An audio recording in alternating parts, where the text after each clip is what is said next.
Revan melirik sekilas Hana yang duduk di sampingnya. Menatap keluar jendela dengan melamun membuat Revan menghembuskan nafasnya. Mereka berdua dalam perjalanan ke rumah Rendra, orang tua Hana. Dan sedari tadi, Hana hanya diam tanpa berbicara, membuat Revan bingung harus melakukan apa atau berkata apa. "Sayang," panggil Revan. Tapi Hana tidak bergeming yang menandakan jika dia tidak mendengar panggilan dari suaminya itu. "Hana," ucap Revan yang sedikit mengeraskan suaranya, membuat Hana tersentak dan seketika berbalik menatap ke arahnya. Maaf, Mas. Aku melamun," lirih Hana dengan menundukkan kepalanya. Revan menghembuskan nafasnya mendengar hal itu, lalu mengulurkan tangannya yang bebas untuk mengusap pipi istrinya lembut. "Jangan begitu, oke? Aku tidak ingin kau melamun. Jika ada yang mengganggu pikiranmu, cerita padaku," ucap Revan dengan senyum di wajahnya, lalu kembali fokus pada jalan di depan. Iya, lirih Hana dengan kepala menunduk dan menatap Revan yang tersenyum kecil.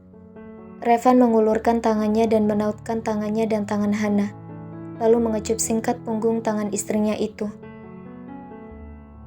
"Aku tidak akan melakukan hal aneh di belakangmu," ucap Revan tiba-tiba membuat Hana terdiam. Hana mengatupkan bibirnya. Ia tidak tahu harus berbicara apa untuk menanggapi ucapan suaminya. 10 menit kemudian, Revan menghentikan mobilnya di depan rumah keluarga Disap dan segera turun membukakan pintu untuk istrinya. Hana keluar dari mobil lalu dengan cepat Revan menggenggam tangan istrinya dan berjalan beriringan memasuki rumah. "Assalamualaikum," ucap Revan dan Hana bersamaan dan mendekat ke arah ruang tamu. Rendra dan Cantika menoleh dan menatap Hana dan Revan yang berjalan mendekat ke arah mereka dengan begitu mesra. Atau lebih tepatnya, Revan yang terlihat begitu posesif. "Sayang," ucap Cantika lalu bangkit dan berlari mendekat untuk memeluk Hana. Revan melepaskan genggaman tangannya pada tangan Hana. Ibu dan anak itu pun berpelukan dengan erat. Rendra, Cantika dan Revan terkejut ketika mendengar suara sesenggukan yang keluar dari bibir Hana. Cantika melepas pelukannya, lalu menatap putrinya yang menangis. "Sayang, ada apa?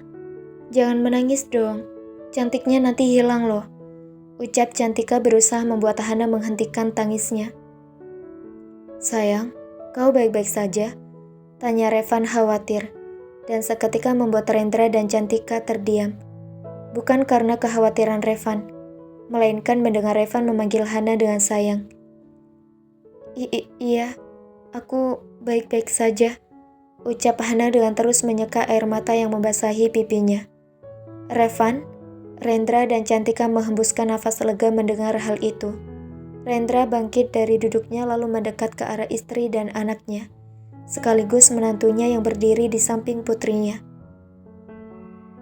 Saya ingin ke kamar Hana sebentar," ucap Revan dan membuat 3 orang itu menatapnya. Rendra tersenyum, lalu Revan pun berjalan perlahan mendekat pada tangga.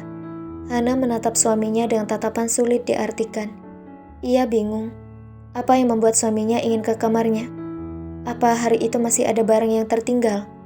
Hana segera menggelengkan kepalanya, lalu kembali memeluk erat sang ibu. Cantika tersenyum, lalu segera menuntun Hana untuk berjalan ke sofa, diikuti oleh Rendra. "Bagaimana keadaanmu? Suamimu baik padamu kan?" tanya Cantika dengan raut wajah khawatirnya. Mas Revan baik kok, Ma," lirih Hana dengan menundukkan kepalanya. "Terus apa yang membuatmu menangis?" tanya Cantika. Ia tahu jika ada sesuatu yang mengganggu putri keduanya itu, dan hal itu pasti sesuatu yang sangat sulit untuk ia selesaikan sendiri. Hana terkejut mendengar hal itu, sedang Rendra mengernyit bingung mendengar pertanyaan istrinya untuk putrinya. Hana menggelengkan kepalanya dengan menggigit bibir bawahnya, dan hal itu membuat hati Rendra dan Cantika seperti teriris. Mereka tidak seharusnya menempatkan Hana dalam situasi seperti sekarang. "Maaf sayang, Mama dan Papa minta maaf," ucap Cantika lalu memeluk erat putrinya. Hana menggelengkan kepalanya di pelukan sang ibu. Rendra yang melihat hal itu bangkit dari duduknya dan berjalan ke sofa panjang tempat Hana dan Cantika duduk. Rendra mengelus rambut Hana dengan sayang, dengan hati yang terus mengucapkan kata maaf.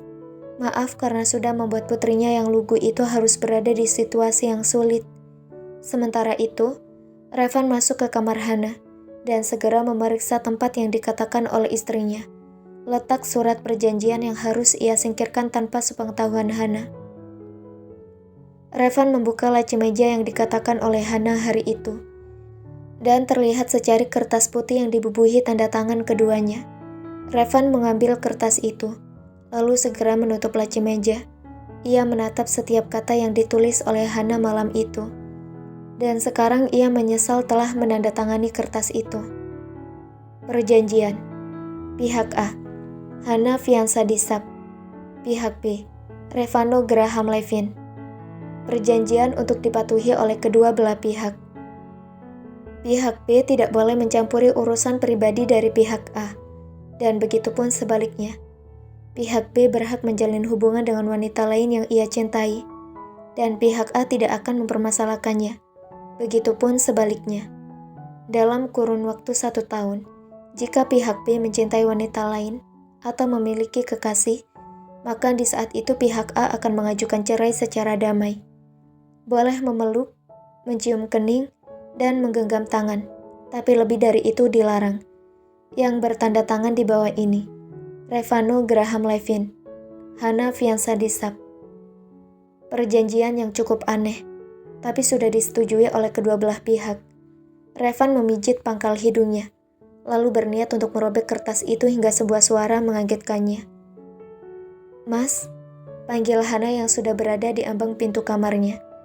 Revan terdiam, lalu segera melipat kertas itu dan memasukkannya ke saku celananya.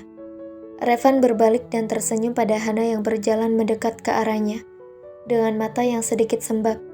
Sepertinya istrinya itu menangis cukup lama. Revan mendekat, lalu menyeka air mata di sudut mata Hana dengan ibu jarinya. "Ini terakhir kalinya aku melihatmu menangis, oke? Aku tidak ingin melihatmu menangis lagi," ucap Revan lalu mengecup kening Hana. Hana memejamkan matanya, merasakan bibir Revan yang mengecup keningnya. Ia merasa nyaman dengan Revan, tapi tidak bisa ia pungkiri jika ia masih memiliki rasa dengan Gilang. Mas," panggil Hana dengan suara lirih, saat Revan menjauhkan bibirnya dari kening Hana. "Iya sayang, ada apa?" tanya Revan lembut. "Malam ini kita nginap di sini ya," ucap Hana dengan menatap Revan penuh harap. Revan menganggukkan kepalanya, membuat Hana tersenyum lebar dan memeluk tubuh Revan erat. Revan membalas pelukan istrinya itu dengan senyum di wajahnya. "Hana hanya milikku. Aku tidak peduli dengan status Hana sebelum menikah denganku. Yang jelas sekarang dia adalah istriku. Jika Gilang ingin merebutnya, maka aku akan mempertahankannya dengan segala cara. Hubungan keluarga tidak akan berlaku dalam persaingan," batin Revan dengan mengelus rambut istrinya dan mengecup singkat rambut Hana.